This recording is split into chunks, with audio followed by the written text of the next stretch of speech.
Welcome back to the Saturday Show, 97.5, the KSL Sports Zone. Christian Esparza and Alex Napoles, thank you for making us a part of your Saturday morning. Alex, we promised some Brian Santiago talk in this segment, and we will get to it, I promise. But I read this story in the break. I just got to share it. It was so heartwarming. Let's hear it. Long story short, a family in Louisiana who they thought that they lost their dog, Laura, in a hurricane in 2020. Laura has been found. Oh. 5 years later. Wow. Guess where she was found? Where? Southern Mississippi. What? University of Southern Mississippi. Kappa Sigma frat house. What? Apparently, they don't know where this dog has been in the past 5 years, but like last week, this dog showed up at the frat house. So they took it in. They gave it a name. Benji. Okay. The frat house did. And all of a sudden, they were able to locate the dog by microchip. So the dog's original owner, Debbie, and her son drove to University of Southern Mississippi to go get the dog back. That's insane. And the dog recognized them, jumped into their arms. Happy ending for everybody. I just don't understand, again, they located it by microchip. Right. How are you not able to locate it by microchip in the last 5 years? That's the part that I'm confused about. But imagine that. They spent months looking for this dog after the hurricane. Years. So during the hurricane, so after the hurricane, yeah, they spent months searching for him. And then eventually we're like, okay, we lost it. And then 5 years later, he comes up and he's living in a frat house.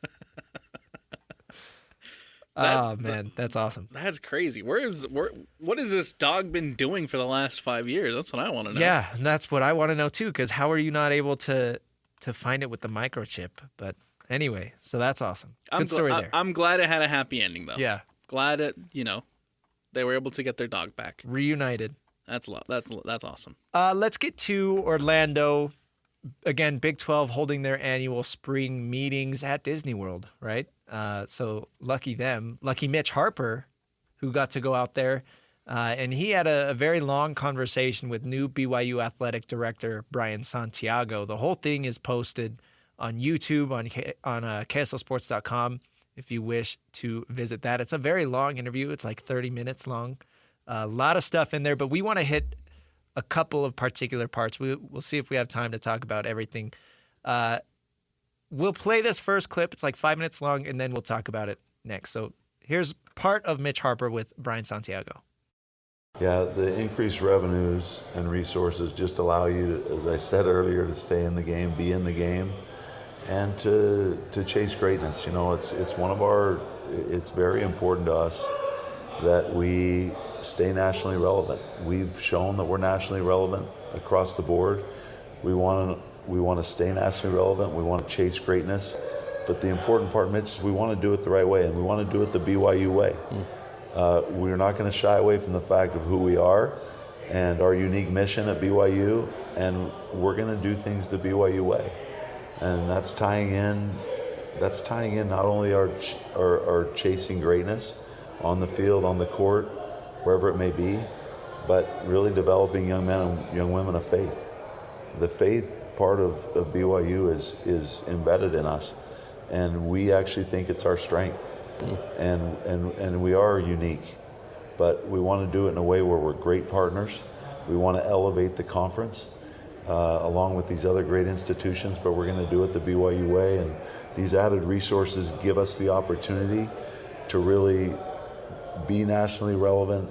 And when we're nationally relevant and we do it the BYU way and we do it the right way, the world wants to know about our student athletes, and we can tell the story of our incredible student athletes and our incredible coaches. Does the BYU way also now include paying top dollar for players and being right there? I know it's been pretty clear that not going to be the highest bidder. That's been the message. Made clear. But to match the highest bid, like, is BYU willing to do that if an athlete fits at BYU? Mitch, it's a great question. We absolutely need to be competitive in the NIL space. And like you just said, we feel like we can attract the best student athletes, and we've shown that in the last year or two. some of the best student athletes in the world without leading with money. We had AJ DeBanza and his family came to our campus 3 times. There was never a conversation about money. So there was no discussion There about was NIL? there was before? no discussion about it. When did that? They were coming because they were interested in the excellent coach. It's just like the same thing in football. They're interested in our coaches. They're interested in an environment where they can learn and grow, and for the holistic approach that we offer at BYU. But here was, the AJ example. Here's AJ coming with his family 3 times. His family came first to kind of see what BYU was all about. They had some relationships. They had some knowledge. They were going to Utah Prep Academy. So they were interested in BYU for what it is, what it stands for. And that's super important for us. We're not going to lead with money. We're going to lead and try to attract the very best student athletes that are interested in what BYU stands for, that are interested in our coaches that are going to help prepare them for the next level. But they kind of get the whole thing at BYU. But let's not shy away from the fact we are and will be competitive in the NIL space and in the revenue share space. We need to be, but we're not going to lead with money. And like you said, people are talking about it. We're not going to be the highest bidder, but we are going to be competitive in that space and attract the very best student athletes for what BYU is and what it stands for. So and maybe this is just a hypothetical, but if a recruit just comes up and asks one of these coaches, what's the dollar amount going to be? You guys are not interested in that type of player? Yeah, and then that's one of the reasons in my mind immediately goes to Kalani Sitaka. I've heard him talk to families. I've heard him say to people, if money is the only interest in BYU, that's probably not the place for you. Our coaches lead out the right way. That's why I'm so confident in our ability to stay nationally relevant and do it the BYU way, is because I've heard those questions asked to our coaches, and the response has been just that. If that's the only reason, if you're just looking for the highest bidder, if you're just looking for money, BYU may not be the place for you. But if you're looking for all these other things, for us to help prepare you to take you to the next level, for us to give you an environment where you can learn and grow at one of the great academic institutions in the world, if you're looking for all the right reasons, all those things, this is the place for you. And on top of that, we're going to make sure you feel valued at BYU. All right. A lot to take away there from that 4-minute, 53-second clip. I think the biggest thing, though, is that Brian Santiago saying what we all know, in that BYU is willing to be competitive with their NIL. But that's not news. We already know that. That's the world of college sports these days. You're not going to win anything unless you have money, which is not a bad thing by any means. I think that's great for BYU. I think that's great that they have such a rich, and I mean in the literal rich, alumni base, right? Right. They have a lot of funding, and that's going to continue to propel them in both football and basketball, as we are seeing. And that's just, again, that's the reality of what college sports are these days. You have to be willing to pay top dollar. And as Santiago talked about, there were some statements in the past that they kind of have I don't know if I want to call it a code, but they have said that they don't ever want to be the top bidder for a player. So there's that. But the part that I was very interested in is when he brought up AJ DeBanza and said that during his 3 campus visits, NIL did not come up at all in any of those 3 campus visits. Do you believe that? No, I do not. And it's mostly because he is, or at the time was, the number 1 prospect in the country. Yeah. And I'm sure a school like Kansas or whoever else he had offers from, I'm sure, a number was thrown out. And I'm sure BYU had to either match or beat that. Yeah. In order to get the number 1 overall recruit in the country. Right. To commit to good old Provo, Utah. Well, the thing that I find funny is maybe that is the literal truth, right? Because I know they had to have met more than 3 times before AJ DeBonsa committed here. It's a very long process. Right. So even if during those 3 particular visits, NIL didn't come up, it came up at some point. Exactly. That part could be true. It came up at some point, and AJ DeBonsa is not at BYU because of just the coaches or just Provo or just the experience and the good academics that BYU has. Right.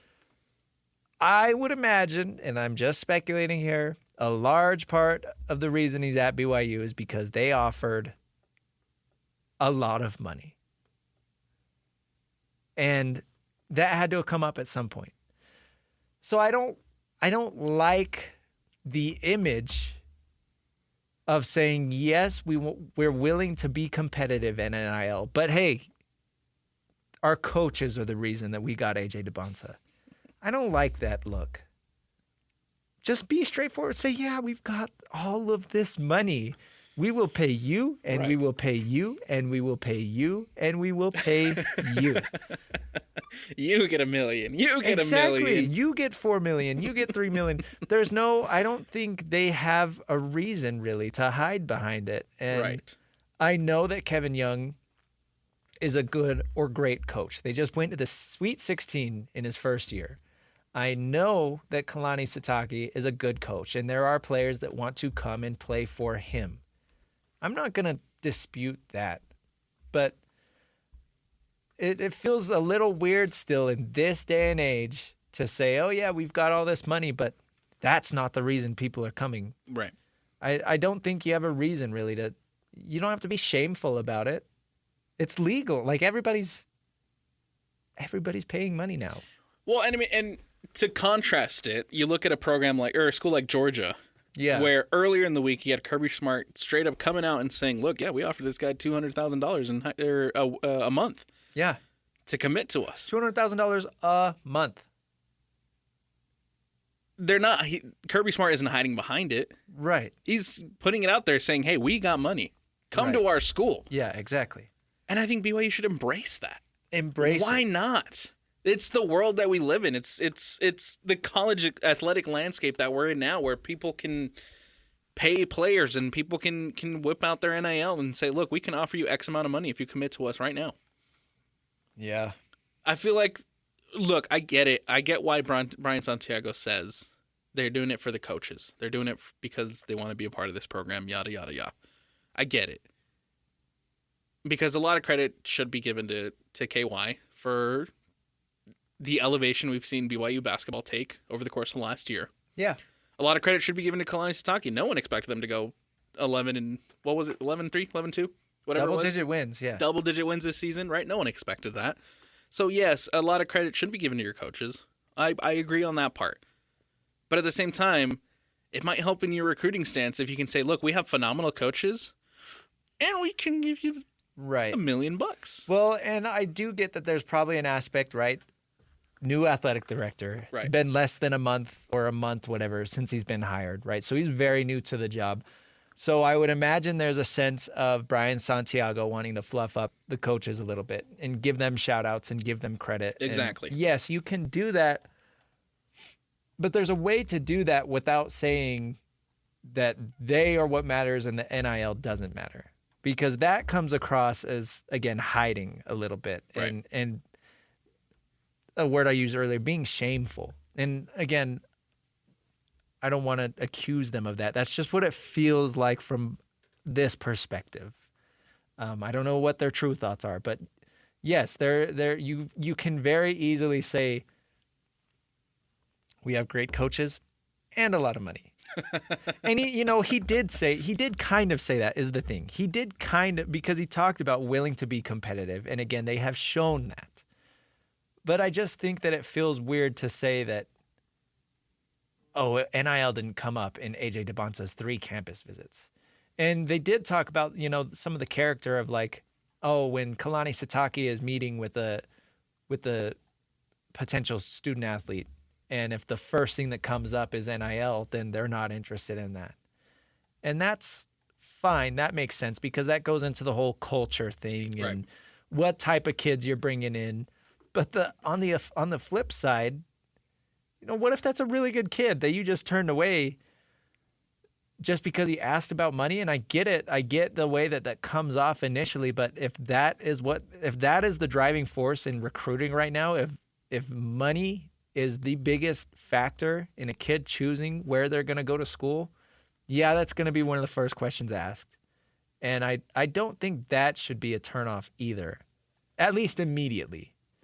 But I thought that was an interesting kind of behind the curtains look, though. And I'm not here to bag on Brian Santiago. Again, he's very new to the job. I just thought that particular answer was a little weird. Right. Like I said, I think it should be embraced. It's wild that we've gone to this point where, I mean, that is probably one of the first questions asked in recruiting meetings is, hey, how much can you offer me? How much money are you willing to offer? And so, like I said, I think BYU should embrace the fact that they are able to be that competitive in NIL. Yeah. And they should be able to say, look, we can offer you X amount if you're the right guy, if you have the right personality, if you are a good fit, whether that be BYU basketball, whether that be BYU football, then absolutely. Yeah. We've got the deepest pockets in the country. Lead off with that. Yeah. Georgia does. Put a banner up. The practice stadium. Hanging up in the Marriott Center. Deepest pockets. That'll attract some recruits, I promise. Absolutely. You'll be able to get multiple AJ DeBonces. Yeah. You'll get AJ DeBonsa and Darren Peterson. There you go. They could. Yeah. I bet they could. All right. We got to take a break. Coming up next, we'll hit 5 minutes of. We'll hit some playoff hockey. We talked a little bit about it earlier, but last week, Alex, we were talking about a potential rematch in the Stanley Cup Finals. We've got that coming up next. It's the Saturday Show, 97.5, the KSL Sports Zone. Welcome back to the Saturday Show, 97.5, the KSL Sports Zone. I'm Christian Esparza, Alex Napoles with me. Alex, last week we talked a lot about the Stanley Cup playoffs, talked about a potential Stanley Cup Finals rematch, and that's what we've got on deck. Florida Panthers, Edmonton Oilers rematch. Of course, we all know the Panthers took it last year. Connor McDavid on the Oilers side still yet to win Stanley Cup Finals, but we all know he's one of the best players in the entire league. I saw this pretty cool graphic. I'll pull it up quickly. Connor McDavid could follow in Wayne Gretzky and Sidney Crosby's footsteps. Gretzky lost his first Stanley Cup Finals appearance. That was against the New York Islanders. Then he won the Stanley Cup the next year against the Islanders in a rematch. Sidney Crosby lost his first Stanley Cup Finals appearance versus Detroit. He won it the next year against Detroit. Connor McDavid, of course, lost last year against Florida. We'll see what happens this year. I love this matchup. I mean, we talked about it last week. The rematch is going to be fun. It's going to be phenomenal. Yeah. The Oilers, can they get it done? Can they get over the top? And if, like you're mentioning right now, if history repeats itself, it looks like it might be Connor McDavid's turn to hold up Lord Stanley. The only problem in that theory, the only hole in that theory is that the Florida Panthers are damn good. They're very good. It wasn't even close. They won, they beat Tampa Bay 4-1. They did go 7 games against the Maple Leafs, but then they just beat the Hurricanes 4 games to 1. Dismantled the Hurricanes. And none of those Hurricanes games were close. No, at all. They dismantled them. So they are a very, very good team. Very physical is what I've seen from them. I think that's the biggest takeaway is they are just, we talk about bully ball in the NBA. They're playing bully hockey. I don't know if that's a thing, but that's what I get out of it. They're just not afraid to just push you around for the entire 60 minutes of ice time. Like it's something to watch. And they've got a couple of stars on their team that Utah Mammoth fans might be interested in. Sam Bennett. So we'll see. Potential free agent coming up. Again, as far as talking about dynasties, eventually that gets expensive. You're going to have to lose some key players. So regardless, though, as far as this series, starting on June 4th, by the way, next week, I think it's going to be fun because the finals last year were really fun. So, if I remember right, that went to a game 7. They did go It all the did. way. Yeah, They it went go all the 7 way. games. That's right. And it was phenomenal right up until the very end. And honestly, this was the first like real Stanley Cup final that I ever watched because, I mean, obviously at this point we already knew we were getting a hockey team. You're talking last year. Yes, Yeah, yes. And we already knew we were getting a hockey team at that point, and so there was more interest on my end to finally pay attention to a Stanley Cup final, and boy, did it deliver. Well, it's like, these are the 2 best teams Boy, in the did NHL. it deliver. And I'm excited for this one because I truly think that it will deliver again. It is the 2 best teams going head to head again. Florida, a 3rd one in a row, by the way. Yeah. 3rd appearance in a row. They lost to the Kings in their first one, right? Vegas. Yeah, I think it was Vegas. Oh, the Knights, my bad. Yeah. The Golden Knights. And then it was last year, obviously, they made it all the way to the and won it. Yeah. And so can they go back to back? It's going to be a super intriguing matchup to watch. Now that's a dynasty. That is a dynasty. To tie it back to our Whoa! first conversation. Look at that. We've just come full circle. But looking back at last year's games, I forgot about this. Florida won the first 3 games. Yeah. They were up 3-0, and then Edmonton won 3 games in a row to force Game 7. And Game 7, 2-1 final score. I mean, it was a nail-biter. It was so much fun last year. So these are 2 teams that know each other. They've played each other on the biggest stage possible. I'm really excited about this. We'll see if McDavid can get his first cup because people have talked about him as the best player in hockey for a while now, but it's like he hasn't reached the top yet. He hasn't got the cup, and that's what matters most as far as legacy. You can do whatever you want during the regular season, but nobody's going to take your legacy seriously if you've never won the championship. And we'll see if they're able to end the drought for the Canadian teams, man. Oh, yeah. How long? It's been since 93 when the Wow. Canadians won the Stanley Cup. The Montreal Canadiens. A Canadian NHL team has not won the Stanley Cup since 1993. You know what? Take back everything I say. I hope Florida wins. Forgot about that. Why? Because they're Canadian? Yeah. No, I would love to see Edmonton win it for that to be over, for the Canadians to get their first. Oh, you want them to win Cup. because of that? No, I think it would be nice. It'd be a good story. There's a lot of good storylines attached if a Canadian team's able to finally break the curse and be able to win that first cup since '93. But at the same time, I think on the other hand, if the Florida Panthers win, there's a lot of storylines there with the dynasty, with going back to back, with them being able to dismantle the Oilers in a rematch. Yeah. So there's a lot of intrigue for both sides to win, but I'm sticking with Florida. That's my pick. As far as predictions, The Florida Panthers are your back-to-back Stanley Cup champions. it's hard not to pick them. Clip it, Sean. Again, they just dominated Done. throughout the East. So, yeah, it feels pretty hard not to pick them. Sean, you on board too? Yeah. Yeah. Florida? America. Bully hockey, as you called it. I think, the brand of hockey that Florida plays is just so tough. They're tough. Both teams somehow got better. It's pretty crazy. They lost guys, but replaced them with even better pieces. So, yeah, but Florida is just so nasty. June 4th is game 1. That is Wednesday. While we're on the topic of hockey, Uh-huh.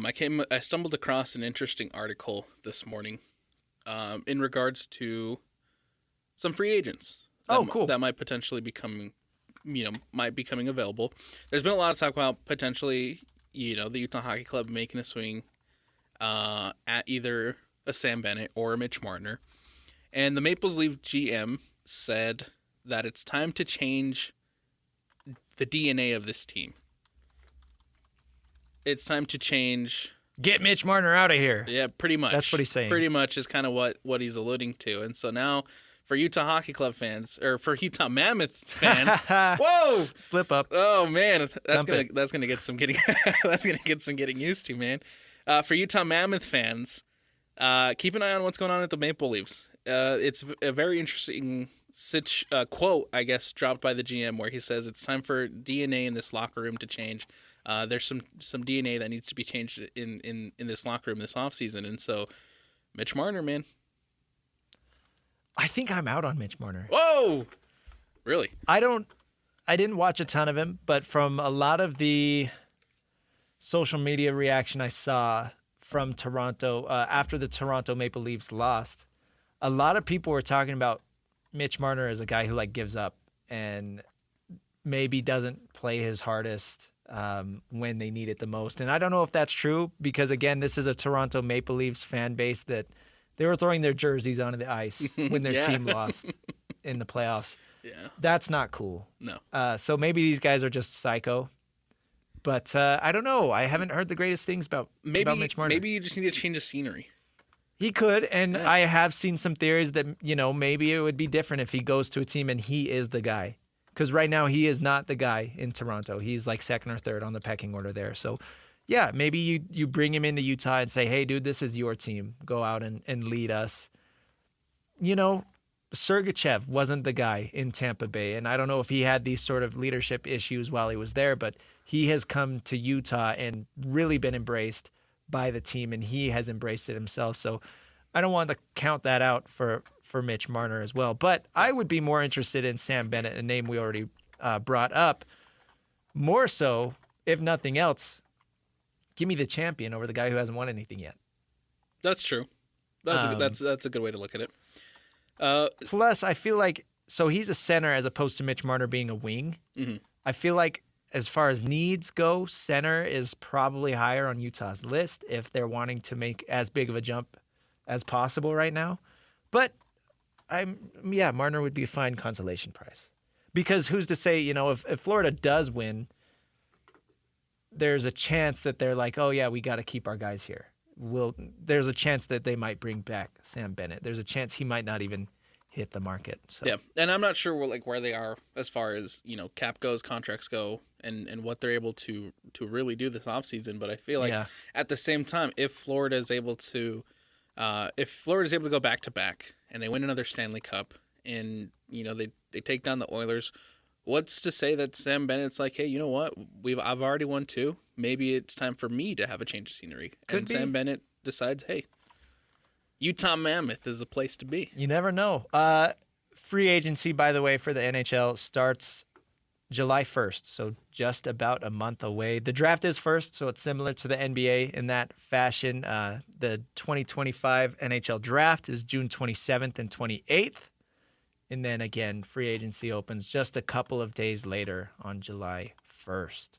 So we'll see. But, a couple of big names in the free agent pond. And we know Utah's got money to play with, $20 million to be exact.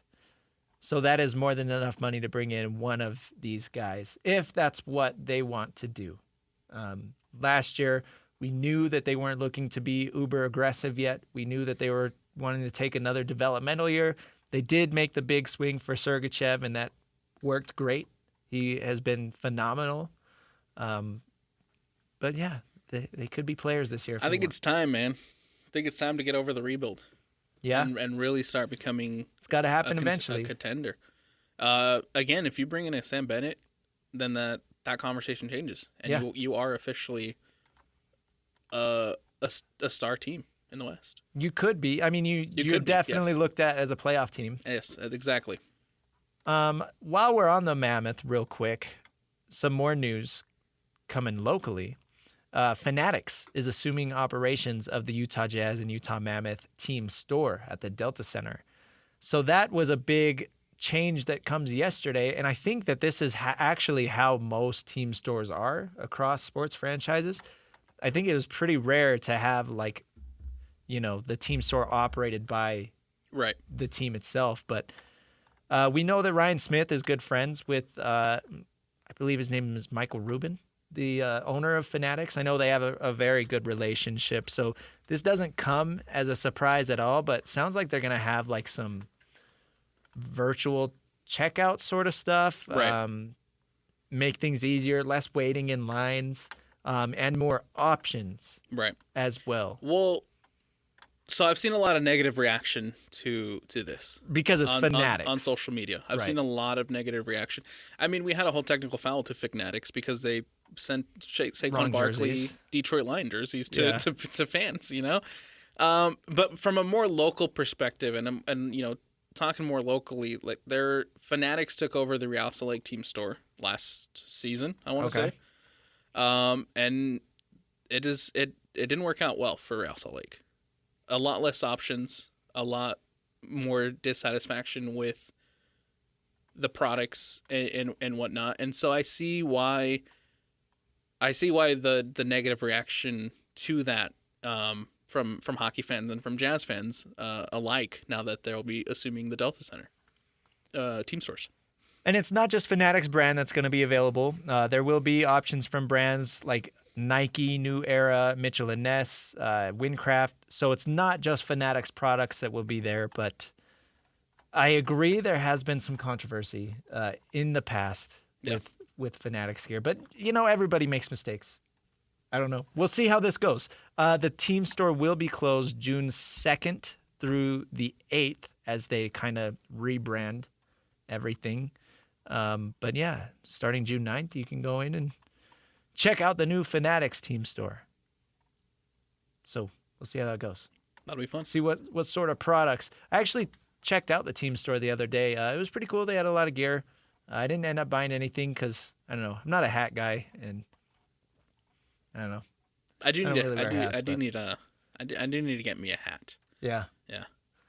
We'll see. Yeah, they'll probably have a lot of cool merch starting June 9th. All right, let's take a break. Coming up next on the other side, we will wrap up this edition of the Saturday Show.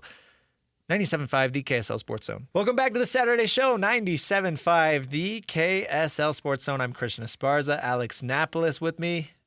In case you don't recognize this tune, Kendrick Lamar. Money Trees by Kendrick. Alex, do you think he'll be playing this tonight in Las Vegas? I hope so. You will be in attendance. Yeah, man. Lucky you. After this, I'm gonna hurry up over to the airport and you know fly out, and we're gonna go see Kendrick Lamar tonight. Me and the family. Well, So, I'm jealous. You've got a big day ahead of you. Big day here on the Zone as well. As always on Saturdays, we love to pack out the schedule. Coming up later today, we've got the Bees playing at Tacoma. The On Deck Circle begins at 6:50. Then right after that will be first pitch around 7:05. Again, yeah, On Deck Circle starts at 6:50. On the 97.5 signal, we've got Real Salt Lake playing at LA Galaxy. Pre-match show starts at 7:30 and the game first kick is at 8:30. Are they still rivals or not really? We've talked about how their rivalries have been fading a little bit. yeah, not really. It's faded mostly because I mean, especially this year, there's not much of a rivalry. The Galaxy yet to win a game this season, despite winning MLS Cup last season. Real Salt Lake struggling right now. Are on the brink of going winless in the month of May. Oh. Not really a rivalry there. But I think both teams desperately need 3 points.